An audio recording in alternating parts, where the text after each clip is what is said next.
Good morning, dear students.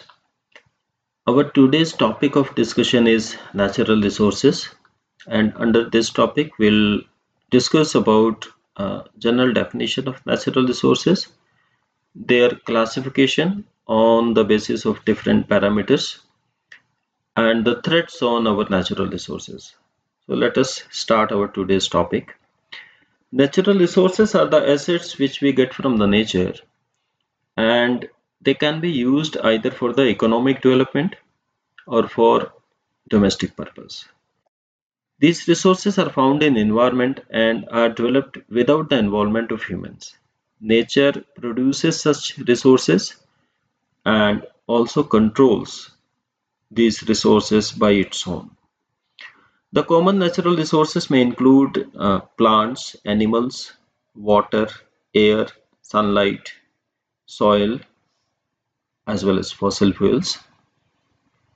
These natural resources are used as food, buildings and clothing materials, fertilizers, metals, water, and power, etc. And these resources regenerate with time. The nature will keep on regenerating these resources, but the rate of regeneration differs from one resource to another. We know very well that sunlight, which is a natural resource, it is available to the one or other part of this world almost all the time, and its rate of regeneration is very fast. Whereas on the other hand, we have fossil fuels which takes more than thousands of years to get regeneration because the process of their formation is very slow. It takes so many physical and chemical changes for the dead and decayed material to get converted into a fossil fuel. So the rate of regeneration will vary from one resource to another resource.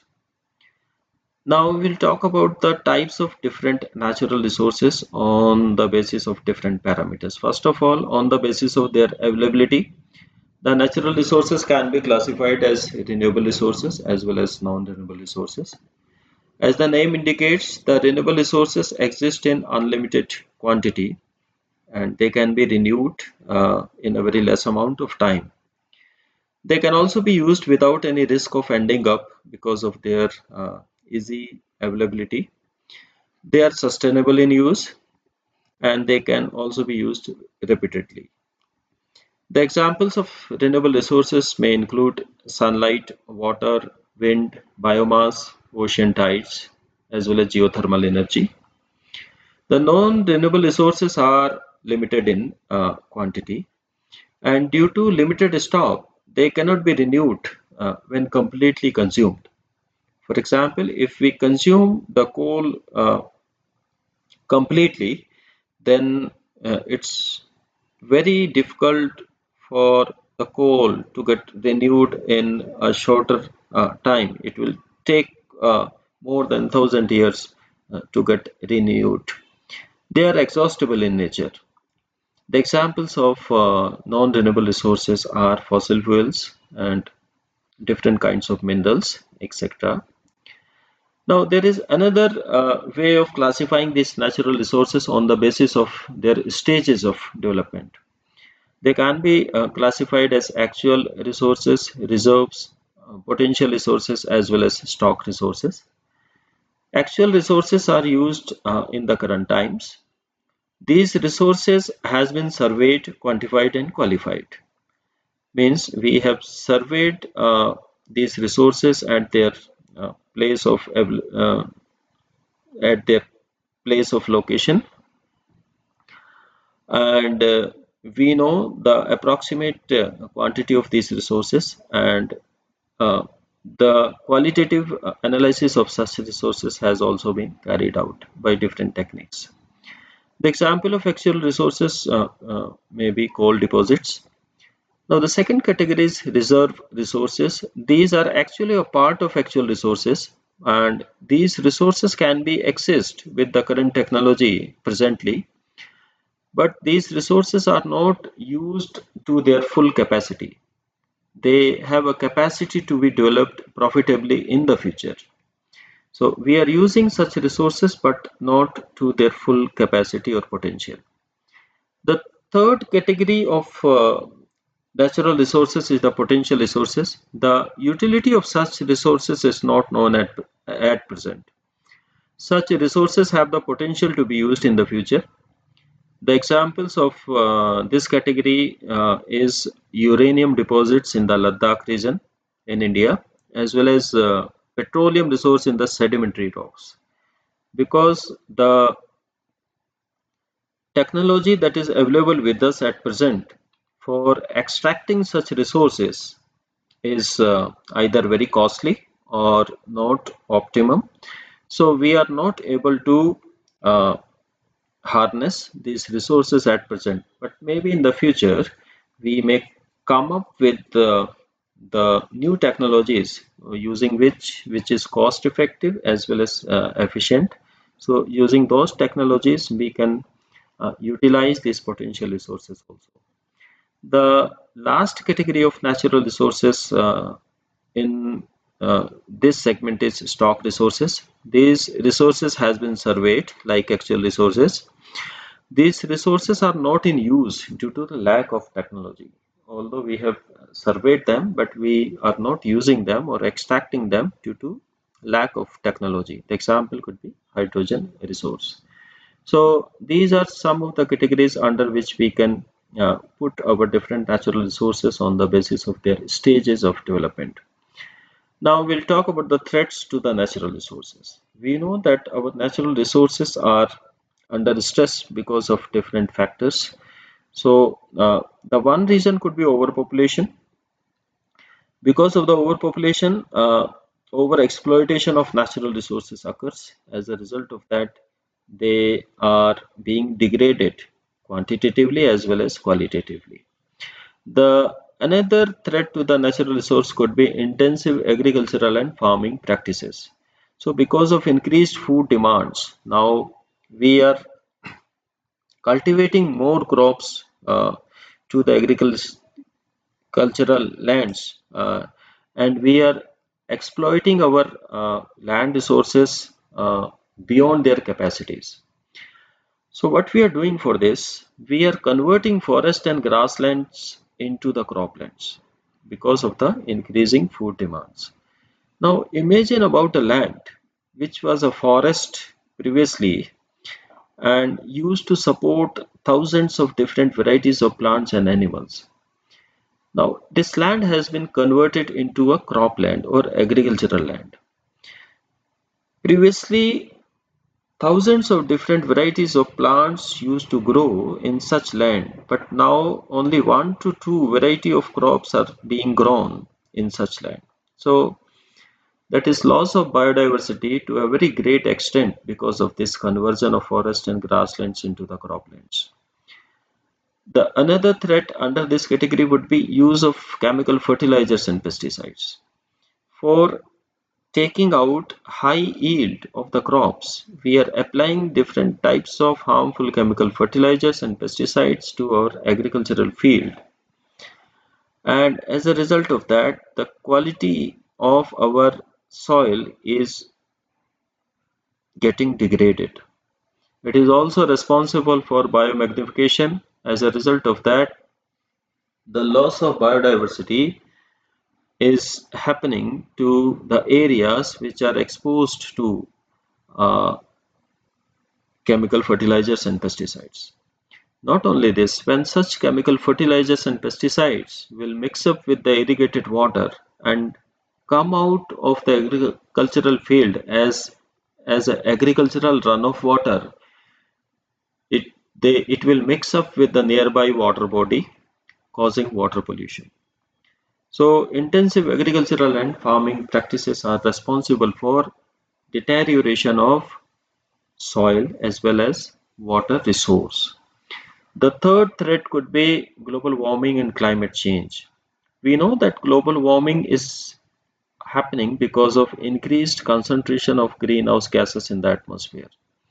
This is resulting into trapping of more and more sunlight in the Earth's atmosphere and causing an increase in the temperature of Earth. This is leading to loss of biodiversity because all the living organisms are adapted to survive at a fixed range of temperature. So now if the temperature of Earth will increase, then it will be very difficult for few sensitive plant and animal species to survive at that uh, high temperature. As a result of this, the death of plants and animals will increase on this planet and it will lead to the loss of biodiversity because of global warming and climate change. So this is again a threat to the natural resource such as plants and animals. Now, another threat could be environmental pollution. We know that the different kinds of toxic chemicals are being released from the industries. Various harmful gases are also being released from industries and vehicles to the atmosphere. And all these harmful pollutants cause land, air, and water pollution and resulting into degradation in the quality of these natural resources. The another threat on our natural resource could be various kinds of developmental activities, such as urbanization, which is causing degradation of land, which is also causing conversion of forest land into urban areas or city land, resulting into loss of biodiversity. Apart from this, the developmental projects like highways, airports, hydropower plants are also causing loss of biodiversity to that area. Industrial establishments are also kept under the developmental activities, and these industrial establishments are responsible for releasing harmful chemicals and pollutants from their premises, resulting into degradation of different kinds of natural resources of that area. So all these are the various kinds of threats on our natural resources, and because of these reasons or these factors, our natural resources are under huge stress. Now I would like to discuss about a term that is Earth Overshoot Day, and which is very commonly discussed nowadays. Before discussing about this topic, I would like to give an example to all of you. Suppose any of you has deposited 10,000 rupees to a bank.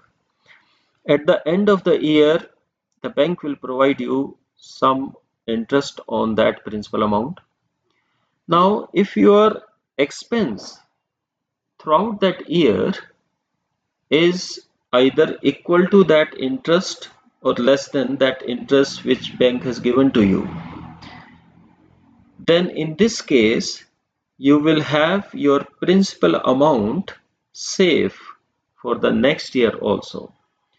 So in the next year also you will keep that amount deposited to the bank, and that bank will give you interest in next year also. So this will keep on happening, and you will limit your expenses to the interest which you got from the bank, and in this way you can keep your principal amount safe in case of any urgency. Now what happens that whatever amount you have with you in the bank, if your expenses exceeds the interest which you got from the bank, in that case you will take out some amount from your principal amount for meeting out your expenses. So in this case, when the next year will start, your principal amount will decrease down compared to the previous year. And if this continues, it will keep on decreasing your principal amount in every successful year, and a time will come when you will have no money to deposit in the bank because you have used up your principal amount slowly and slowly, and after few years you were left with no money. So in that case, it would be very difficult for you to survive further. Now the same happens with the nature. We know that we have different kinds of natural resources. Those resources are actually the principal amount or principal natural resources which are a deposit of nature.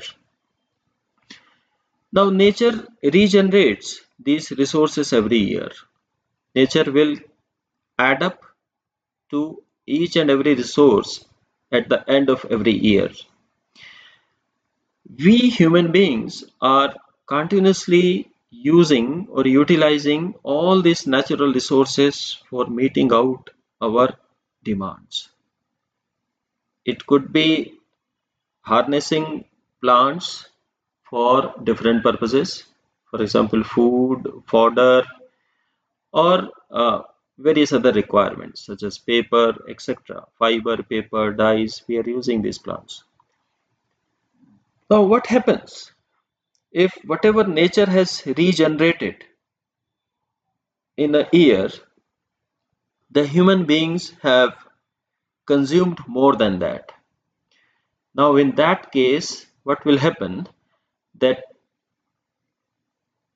after consuming all the regenerated quantity of these natural resources which nature has regenerated in that particular year, now we will start consuming from the stock resource. And in this way, the quantity of that specific resource will keep on declining or decreasing year by year. And a time will come when our future generation will have no resource to use. That will be the time where the uh, life on earth will start collapsing. So that is actually happening here. In 1970, the data or the survey says in 1970, whatever earth had regenerated in a year, we had consumed almost same amount of that, including all the natural resource. Means whatever nature produced in one year, we consumed that by the end of that year. So for next year, we again had uh, the additional natural resource which nature had regenerated again. But year by year, our rate of consumption is increasing. Now the condition is such that whatever nature regenerates in one year, we are consuming that in the mid of that year. This means for meeting out our demands for the rest half of the year, now we are consuming from the stock of that natural resource. So we are decreasing the quantity of all the natural resources because of their over exploitation. So Earth Overshoot Day is actually the assessment of the day by which the human beings consume all the regenerated quantity of a natural resource which nature will regenerate in entire year. It can be defined as that the overshoot day marks the date when the humanity's demand for the ecological resources means natural resource, and services in a given year exceeds what Earth can regenerate in that year. Suppose Earth can regenerate coal in one year, some amount, quantity of coal in one year, and whatever Earth has regenerated that coal in one year, we have already consumed it by the half of that year.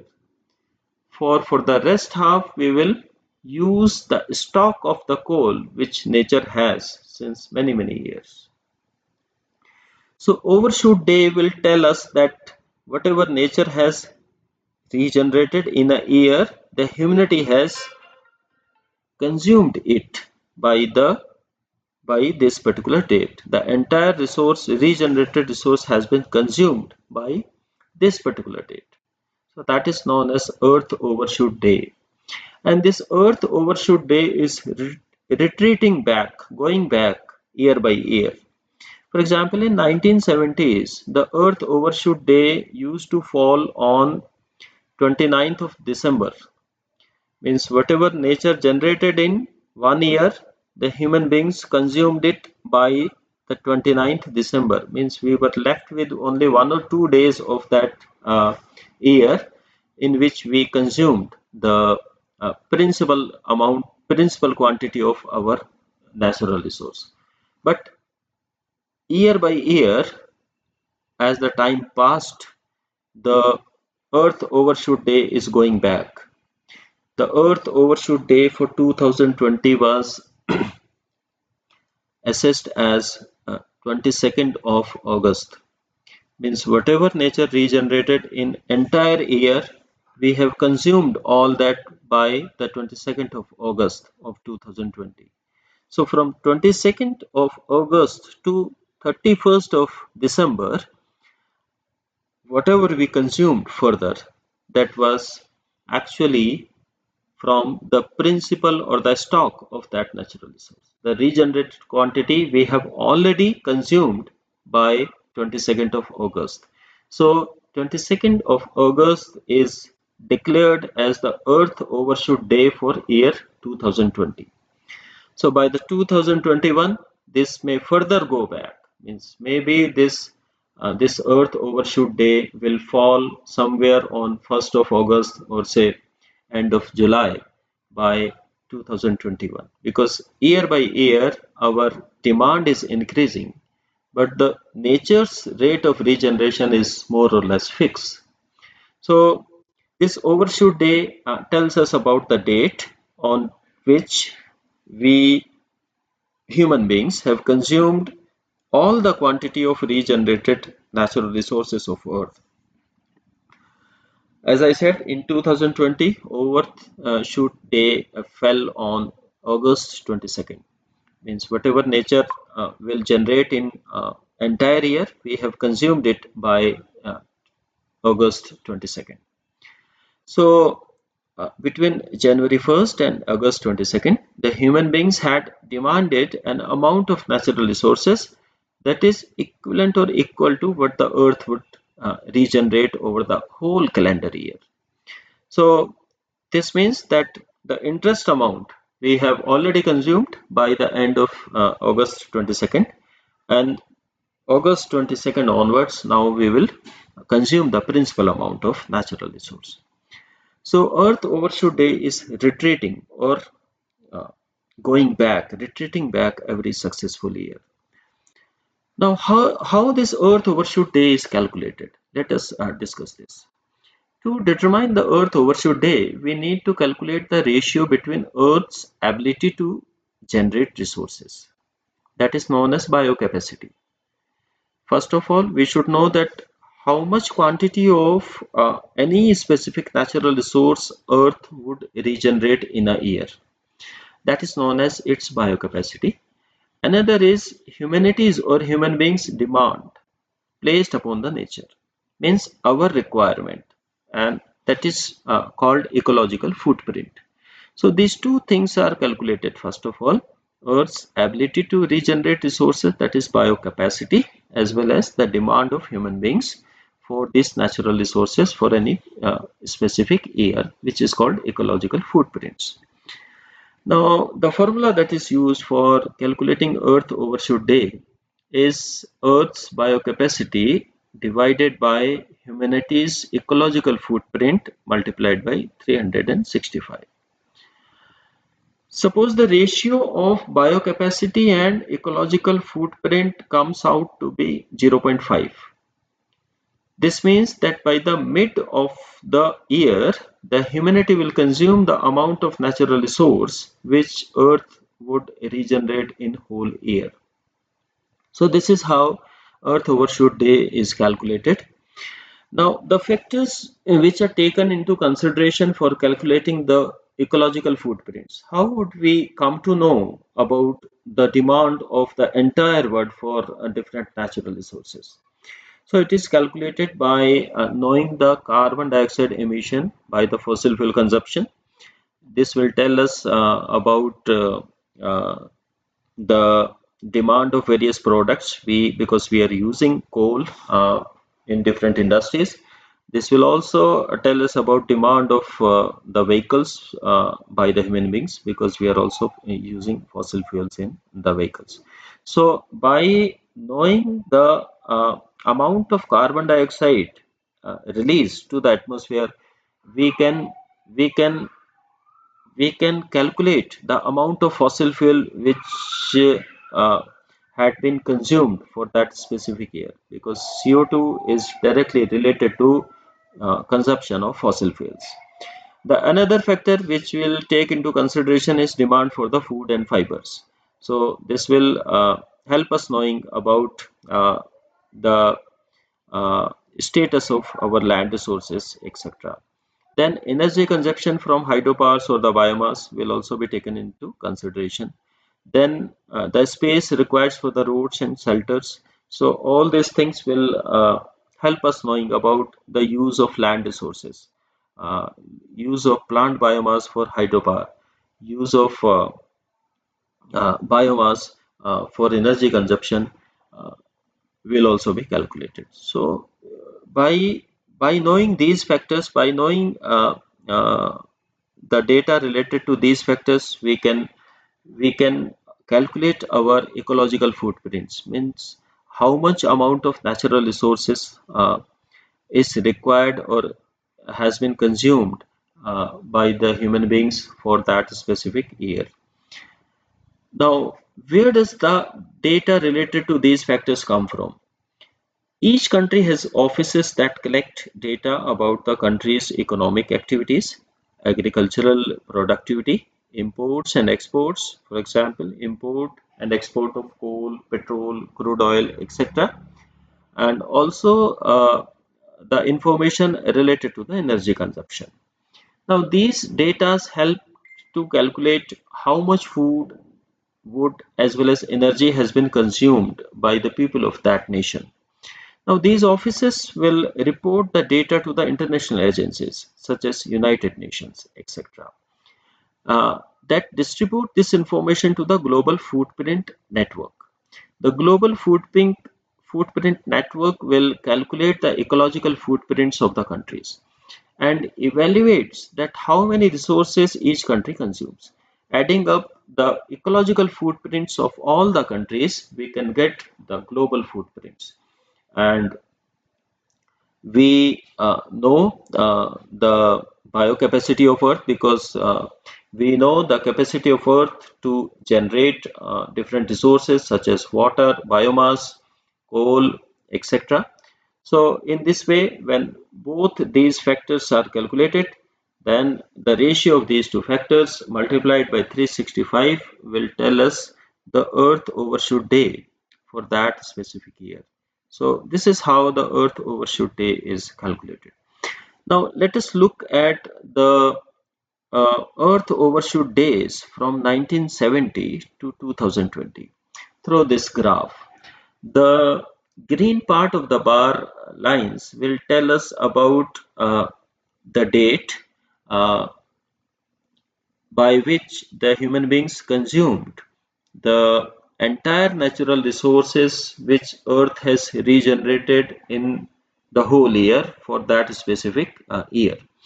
So if you look at the first row, that is for 1970, you will see that the green color is extended up to the end of December. This means the whatever nature has regenerated in 1970, the human beings consumed it by the end of December, almost at the end of year. So there was quite a pretty balance between the rate of regeneration and rate of consumption. So in 1970, the natural resources of Earth were at very stable or sustainable stage. But as the years progressed, you will see that the green color of these bar lines have decreased down.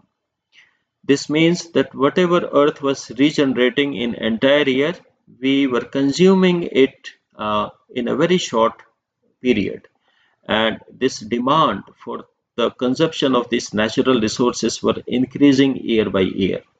So now if you look at the data of 2019, so you will find that Earth overshoot day was somewhere at the end of uh, July. So at the end of July. But if you look at the 2020, you will see that the Earth overshoot day went forward to 22nd of August. Means the situation looks better compared to the previous years. Now, why this happened? This happened because of the various lockdowns which were imposed during the corona pandemic, and during that time we know that the vehicular activities were almost shut down. The various industries were also shut down. As a result of that, the consumption of natural resources decreased down during lockdown period, which resulted into less consumption of natural resources, leading to a forward movement of Earth overshoot day. So that is how the Earth overshoot day is calculated, and this Earth overshoot day tells us about the situation of the natural resources of Earth, as well as by seeing this data we can also predict that what will happen in the future if we will continue with the same speed of consumption, because rate of regeneration is not going to alter. It will not increase. It will go with more or less same speed, but rate of consumption is increasing. So we'll have to think over it.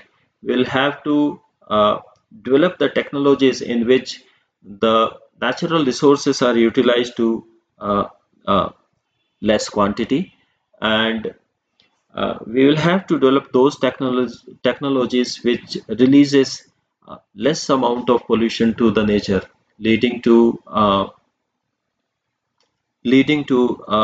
maintaining the quality of these natural resources, so that life on this planet could be saved. So that was all about today's lecture. We'll discuss more about natural resources in the next lectures. So thank you so much.